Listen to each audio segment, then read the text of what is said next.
आज मैं आपके सामने एक नया कॉन्सेप्ट लेकर आया हूं जिस कॉन्सेप्ट का नाम है financial statement of sole proprietorship के अंदर प्रॉफिट एंड लॉस अकाउंट।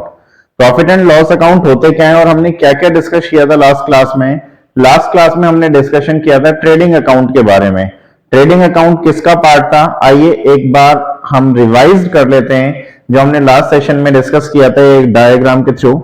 देखिए, हमने लास्ट क्लास में डिस्कशन किया था कि financial statement of sole proprietorship, इसके अंदर हम दो तरह की स्टेटमेंट बनाते हैं। फर्स्ट स्टेटमेंट का नाम था हमारा इनकम स्टेटमेंट। पहली स्टेटमेंट हमारी कौन सी थी? Income statement.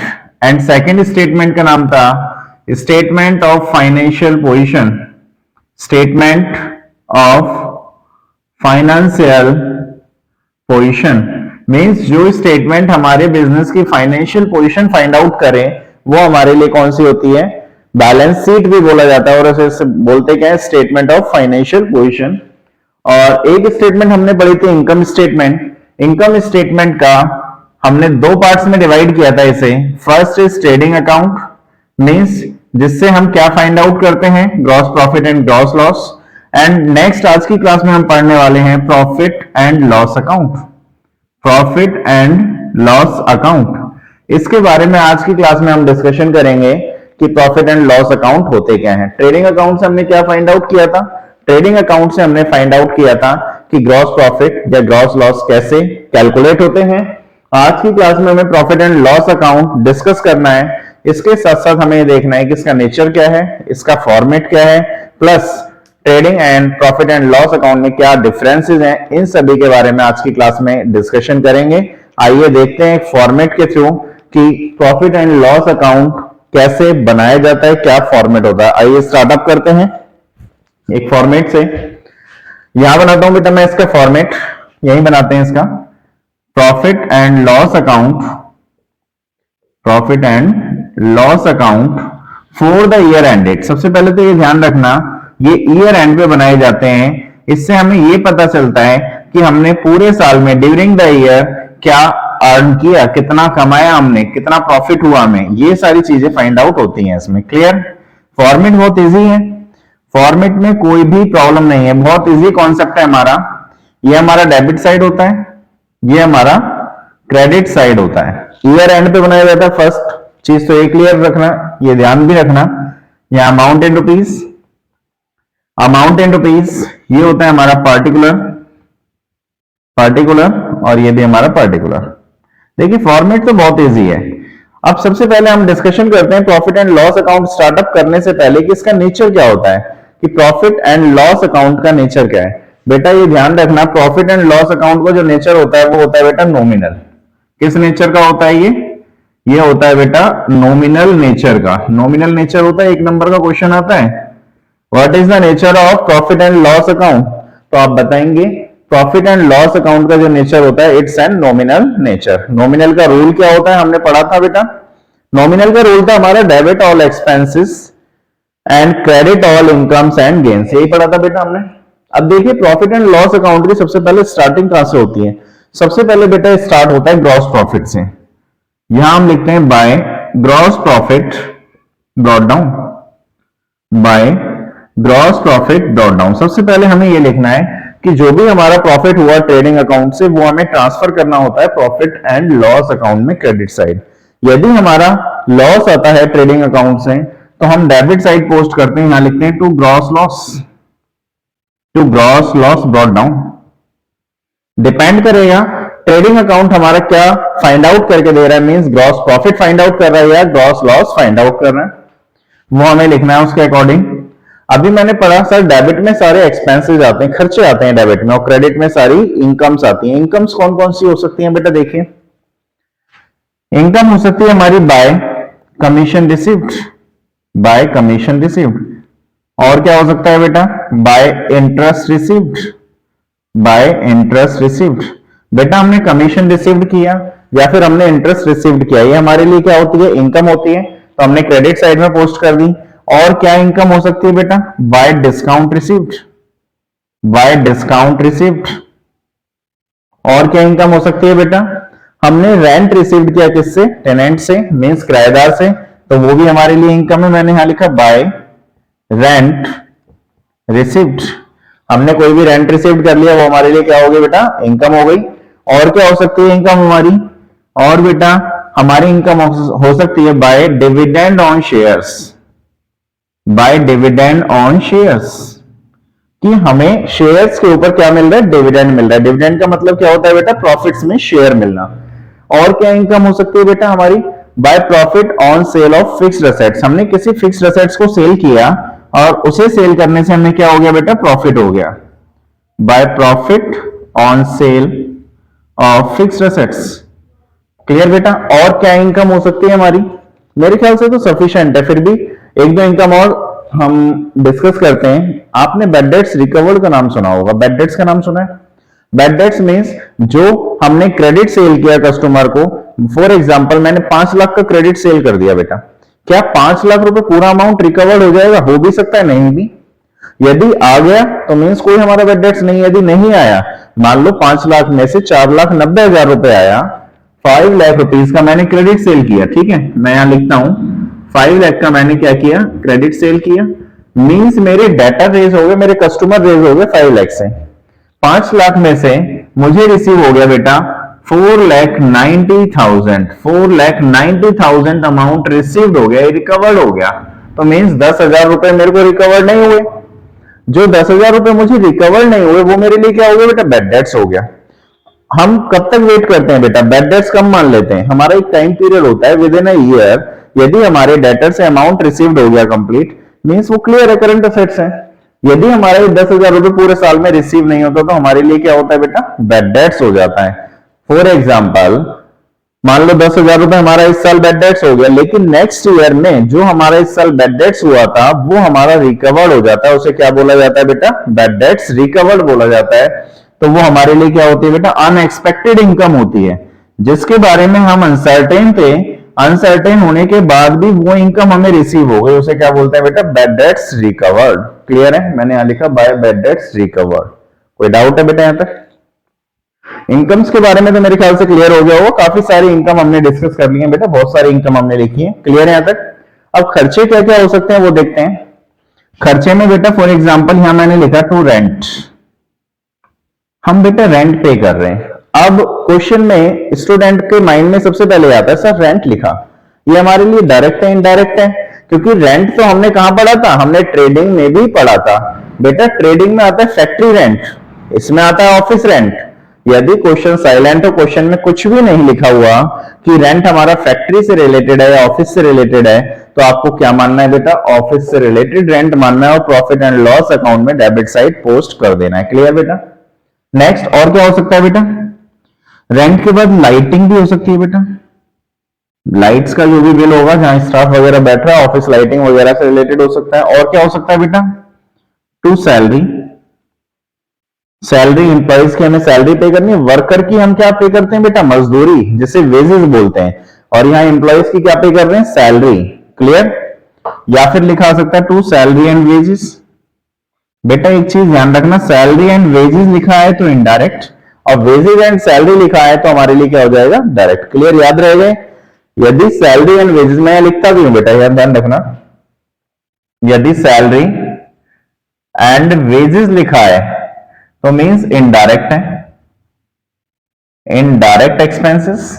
और यदि लिखा जाता है wages and salary, wages and salary, बेटा वेजेस वर्ड आ गया मींस डायरेक्ट से रिलेटेड आ रहा है। आप याद रख लेना कि यदि वेजेस से स्टार्टिंग हो मींस वो हमारे लिए होता है डायरेक्ट एक्सपेंसेस, और हमारा सैलरी से स्टार्टिंग हो तो वो हमारे लिए क्या होता है बेटा, इनडायरेक्ट एक्सपेंसेस। क्लियर है? और क्या खर्चे हो सकते हैं बेटा, एक तो बैड डेट्स हो गया आपका, अभी क्लियर किया था इसके बारे में, बैड डेट्स भी हमारे लिए इनडायरेक्ट एक्सपेंसेस है बेटा, प्रॉफिट एंड लॉस में डेबिट साइड आता है।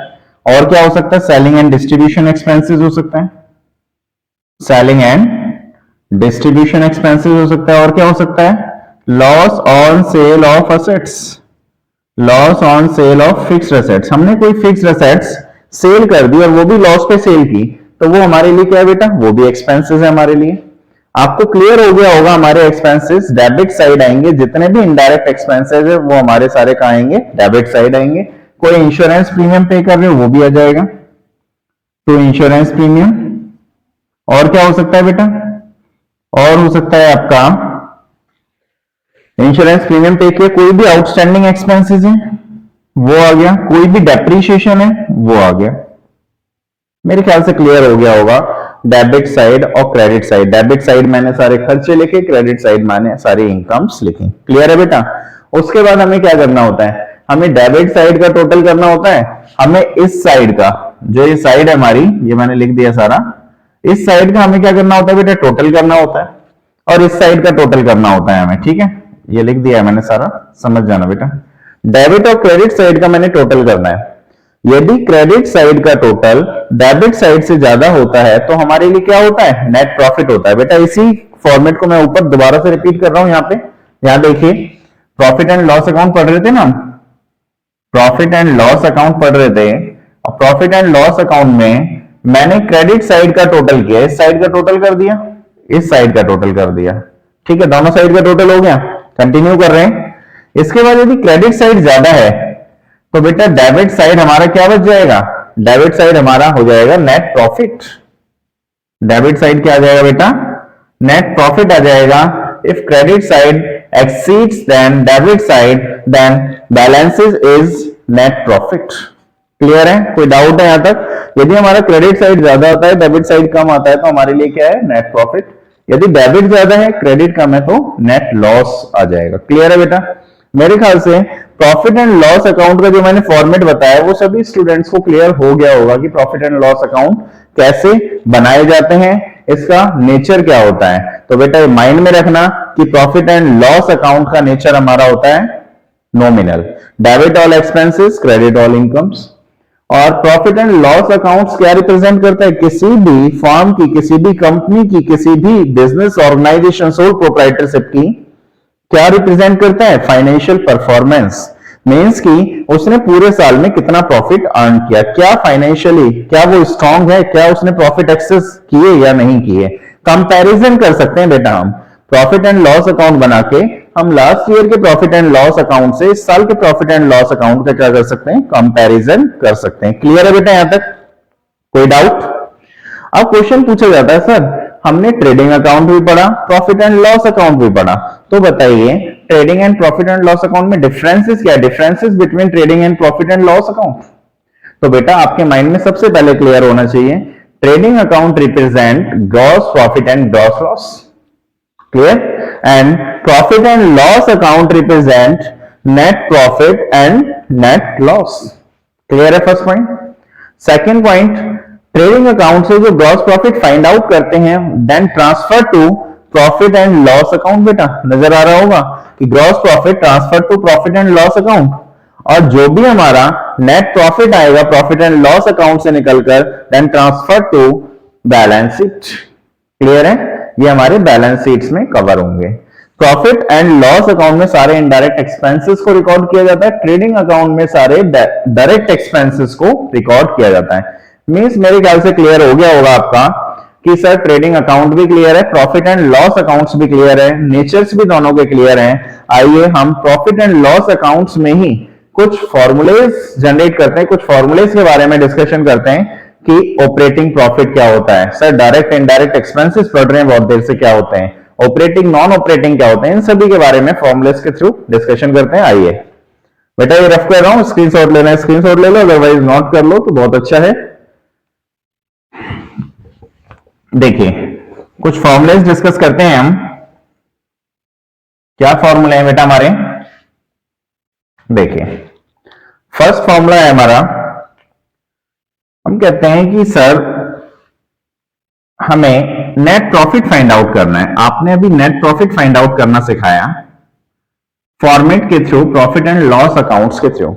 यदि हमें प्रॉफिट एंड लॉस अकाउंट ना बनाना हो, डायरेक्टली फॉर्मूला लगाना हो इंफॉर्मेशन से, तो हम कैसे लगाएंगे। यदि हमारे पास कुछ ही इंफॉर्मेशन गिवन है, काफी सारी इंफॉर्मेशन नहीं, काफी वाइड इंफॉर्मेशन गिवन है, तो उसके लिए आपके लिए सबसे बेस्ट है प्रॉफिट एंड लॉस अकाउंट बनाइए।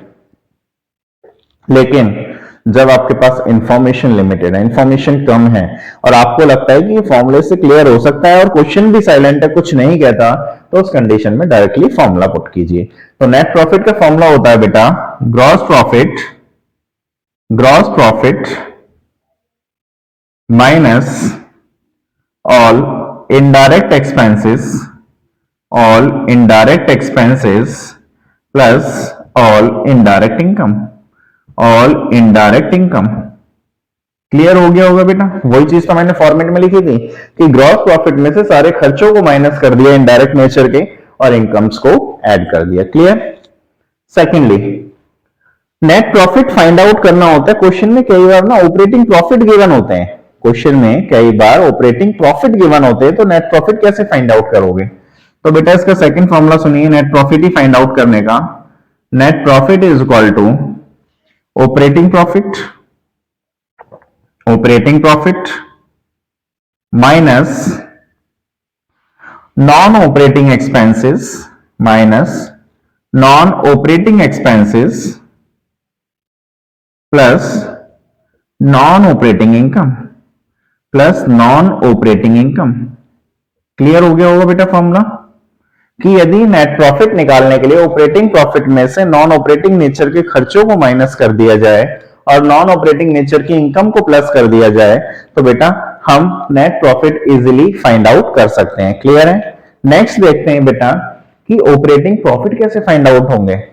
अभी तक तो हमने नेट प्रॉफिट फाइंड आउट किए, ऑपरेटिंग प्रॉफिट फाइंड आउट करने का क्या फॉर्मूला होगा? If question is given gross profit and either is net profit. यदि क्वेश्चन एक बार ग्रॉस प्रॉफिट देता है और एक बार नेट प्रॉफिट देता है तो क्या फॉर्मूले होंगे? देखिए बेटा यहां लिखता हूं मैं, operating profit is equal to, operating profit is equal to gross profit, gross profit minus operating expenses, minus operating expenses plus operating income, plus operating income.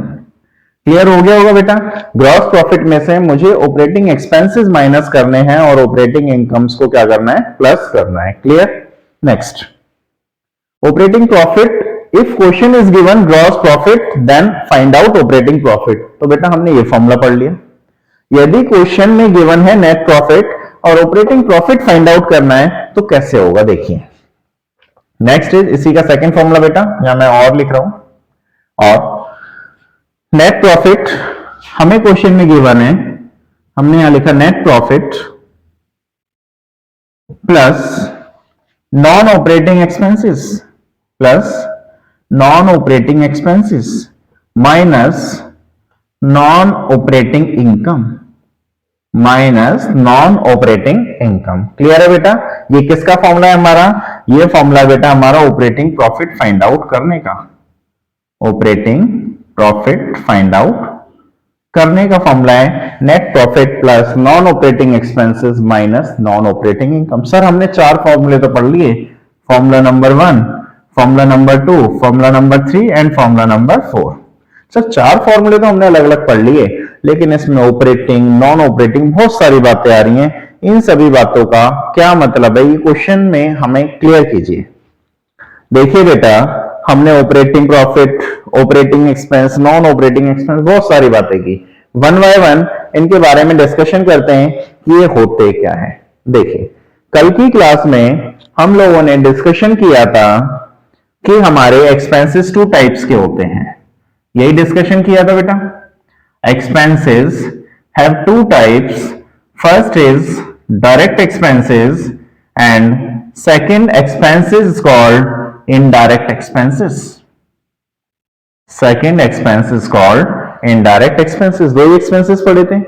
indirect expenses have two types। कौन कौन से two types होते हैं बेटा indirect expenses के?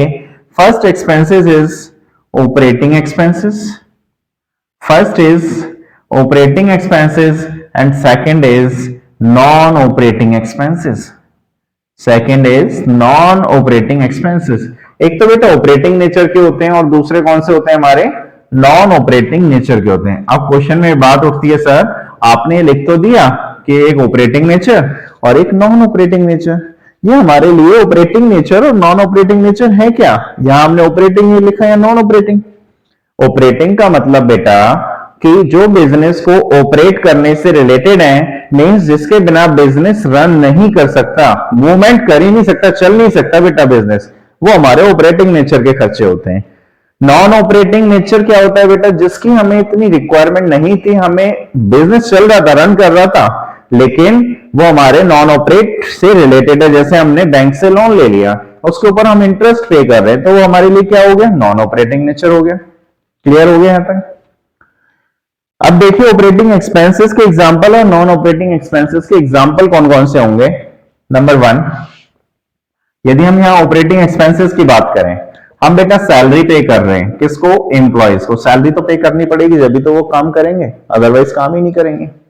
Next number 2, bad debts is an operating expenses. Bad debts भी हमारे लिए क्या है बेटा? ऑपरेटिंग एक्सपेंसेस है। मींस हमने कस्टमर को सेल किया, क्रेडिट सेल किया, 5 लाख का क्रेडिट सेल था, 4,90,000 हमें रिसीव हो गए, मींस 10,000 हमें क्या हो गया बेटा? Bad debts. जब हम क्रेडिट सेल करेंगे तो बेटा पैसा, ये तो क्लियर है कि कुछ ना कुछ तो बैड डेट्स होगा। कई बार 100% रिकवर हो जाता है और कई बार कुछ परसेंटेज रह जाता है। मान लो इसमें 5 लाख में से 490 रिसीव हो गया, तो 10,000 रुपए रह गए, वो 10,000 रुपए हमारे लिए क्या हो गया बेटा? बैड डेट्स हो गया। और क्या हो सकता है? Number 3, depreciation is a non cash expense but it is an operating expenses. Depreciation हमारे लिए नॉन कैश एक्सपेंसेस तो है, लेकिन नॉन कैश एक्सपेंसेस के साथ साथ ये ऑपरेटिंग नेचर का खर्चा है। मींस जो भी फिक्स्ड एसेट्स है, हमारी मशीनरी है, आज प्रोडक्शन कर रही है, तो बेटा वो मशीन टाइम टू टाइम क्या होती है? टाइम टू टाइम उनकी वैल्यू कम होती है ना, वो वैल्यू डेप्रिशिएट होती जाती है ना मशीन की वैल्यू। तो मींस उस मशीन के ऊपर जो डेप्रिसिएशन लगा रहे हैं वो हमारा ऑपरेटिंग नेचर का है, क्योंकि बिना प्रोडक्शन के हम मशीन को नहीं लाकर खड़ी कर रहे हैं, तो बेटा ऐसे कैसे होगा? हमें तो प्रोडक्शन करनी है ना, और जब प्रोडक्शन में वो मशीन चलेगी, बार बार मूवमेंट करेगी, तो उस कंडीशन में क्या होगा? तो डेप तो लगेगा, मशीन की वैल्यू तो कम होगी ना। क्लियर है? तो depreciation is an operating expenses. कोई भी आप लाइटिंग का बिल पे कर रहे हैं, तो वो भी हमारे लिए क्या हो गया बेटा? ऑपरेटिंग नेचर का एक्सपेंसेस हो गया। क्लियर है? कोई भी रेंट पे कर रहे हैं आप, तो बेटा ऑपरेटिंग नेचर का एक्सपेंसेस हो गया। मींस क्लियर हो गया होगा आपको कि ऑपरेटिंग नेचर क्या होता है। अब ये नॉन ऑपरेटिंग नेचर लिखा हुआ है बेटा मैंने यहां, ये नॉन ऑपरेटिंग नेचर क्या है? नॉन ऑपरेटिंग नेचर में मैंने एक एग्जांपल लिया था आपके सामने अभी। क्या एग्जांपल लिया था मैंने? नंबर 1 पे, interest on long term loan. Interest on long term loan, ये एग्जांपल लिया था ना बेटा मैंने। यदि आप लोन के ऊपर इंटरेस्ट पे कर रहे हो, तो वो हमारे लिए क्या हो गया? नॉन ऑपरेटिंग नेचर का खर्चा। नंबर 2 पे बेटा, यदि हमने कोई भी फिक्स्ड एसेट सेल किया और उस पर लॉस हो गया, loss on sale of fixed assets. यदि हमने कोई फिक्स्ड एसेट सेल किया और उसके ऊपर हमें क्या हो जाता है बेटा? लॉस हो जाता है, वो भी तो हमारे लिए नॉन ऑपरेटिंग नेचर है, क्योंकि फिक्स्ड एसेट सेल करना हमारा बिजनेस नहीं था।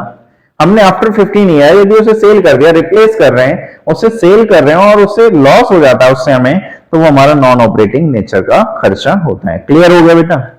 First expenses have 2 types, first is direct and second is indirect expenses.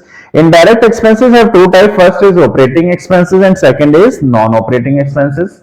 Operating expense किसे कहते हैं? ऑपरेटिंग एक्सपेंस मींस जिसके बिना बिजनेस रन नहीं कर सकता, मूवमेंट नहीं कर सकता, चल नहीं सकता, जो बिजनेस को ऑपरेट करने में हेल्प करता है, वो हमारे ऑपरेटिंग एक्सपेंसेस होते हैं। क्लियर हो गया? और नॉन ऑपरेटिंग एक्सपेंस, और इन दोनों के मैंने एग्जांपल क्लियर कर दिए। मेरे ख्याल से आज की क्लास में प्रॉफिट एंड लॉस अकाउंट के बारे में सब कुछ क्लियर हो गया होगा। कुछ फॉर्मूलेज डिस्कस किए, वो भी क्लियर हो गए होंगे, और प्रॉफिट एंड लॉस अकाउंट का नेचर नॉमिनल होता है, वो भी क्लियर हो गया। प्रॉफिट एंड लॉस अकाउंट से हम फाइंड आउट करते हैं net profit and net losses को, वो भी क्लियर हो गया होगा। तो बेटा आज की क्लास में आप प्रॉफिट एंड लॉस अकाउंट से रिलेटेड क्वेश्चंस आप एक बार अटेम्प्ट करके देखना फॉर्मेट फॉर्मुलेस के थ्रू। यदि फिर भी क्वेश्चंस यदि आपके नहीं होते, तो आप मुझे कमेंट सेक्शन में जरूर बताना। ओके स्टूडेंट्स, जब तक के लिए थैंक यू। नेक्स्ट सेशन में हम नेक्स्ट वीडियो लेकर आएंगे बैलेंस शीट से रिलेटेड, उसमें सारी चीजें क्लियर करेंगे, लिक्विडिटी, परमानेंस, नेचर होते क्या है। तो बेटा जब तक हम नेक्स्ट वीडियो लेकर आएंगे, जब तक के लिए आपके पास प्रॉफिट एंड लॉस अकाउंट और ट्रेडिंग अकाउंट से रिलेटेड क्वेश्चंस करने का अच्छा टाइम है। और आपको फिर भी प्रॉब्लम होती है तो आप बेटा जरूर बताएं, उसके लिए मैं आपको बार बार बता रहा हूं कि आप कमेंट सेक्शन में जरूर व्यूज डालें और बताइए कि आपको क्लियर हुआ या नहीं हुआ। Okay students, thank you.